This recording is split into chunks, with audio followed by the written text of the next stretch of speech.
Le Point Bourse vous est présenté par Bourse Direct.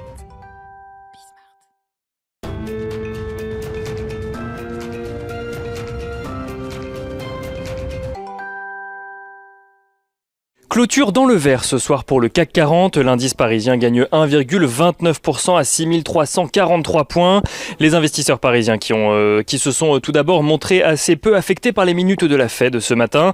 Minutes de la Fed qui mentionnent que plusieurs responsables de l'institution monétaire estiment qu'une forte reprise de l'activité économique aux États-Unis devrait s'accompagner d'une discussion sur le resserrement de la politique donc monétaire de l'institution.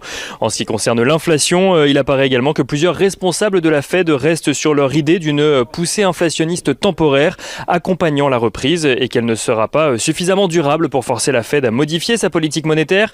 Une inflation dont les poussées ne seraient dues qu'à des effets de base énergétique et des tensions passagères de l'offre, donc selon plusieurs responsables de la Fed toujours. Rien d'inquiétant selon eux pour le moment, même si Richard Clarida, vice-président de la Fed, a tout de même précisé hier que la Fed se tenait prête à agir en cas de poussée trop forte et trop durable de l'inflation.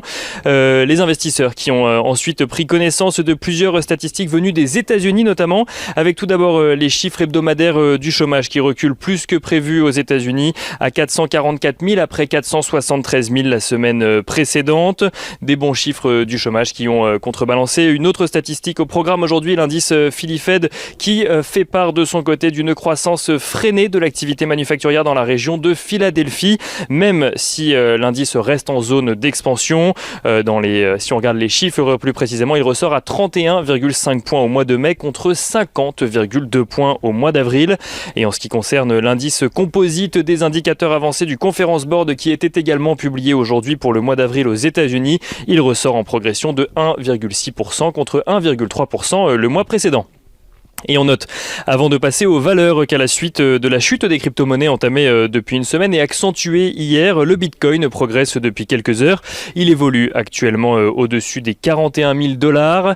Si on regarde à présent ce qui se passe du côté des valeurs à Paris, Bouygues annonce un bénéfice de 21 millions d'euros contre une perte de 204 millions d'euros un an plus tôt, portée par le rebond de ses activités dans le BTP ou encore dans la construction.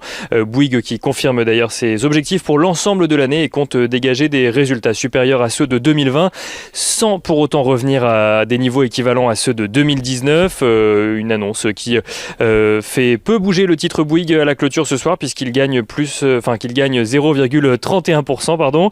On note qu'Eurazeo annonce de son côté une progression de 4% de ses revenus au premier trimestre. Eurazeo qui en profite pour confirmer ses objectifs pour l'ensemble de l'année. Eurazeo qui gagne ce soir 0,43%. Et Elior a pour sa part communiqué ses résultats du premier semestre cette fois-ci. Un premier semestre encore pénalisé par les mesures de restriction. Le chiffre d'affaires du groupe de restauration collective s'élève à 1,84 milliard d'euros en recul de 24%, tandis que la perte nette du groupe s'élève, elle, à 53 millions d'euros, soit un peu plus de 3 fois plus qu'à la même période il y a un an. Le groupe met d'ailleurs l'accent sur les efforts mis en œuvre pour maîtriser ses coûts opérationnels. On note que Elior gagne ce soir 0,77%, mais cela ne doit pas faire oublier que le titre a perdu jusqu'à moins 5% en séance aujourd'hui. Stellantis annonce pour sa part résilier tous ses contrats de vente avec ses concessionnaires européens. Le groupe veut en effet renégocier les contrats et construire un nouveau modèle de distribution en faisant une nouvelle sélection à l'entrée. Stellantis qui gagne ce soir 2,05%. Et on finit avec l'agenda de la journée de demain en notant rapidement que les indices américains évoluent tous dans le vert depuis l'ouverture à l'heure où on se parle. On finit donc avec l'agenda de la journée de demain. Demain, les investisseurs prendront connaissance des indices PMI flash pour le mois de mai en zone euro, mais aussi aux États-Unis. Et côté valeur, c'est Solution 30 qui publiera son communiqué, un communiqué attendu par les investisseurs depuis la nouvelle suspension de cotation en lien toujours avec des soupçons de fraude et de blanchiment d'argent.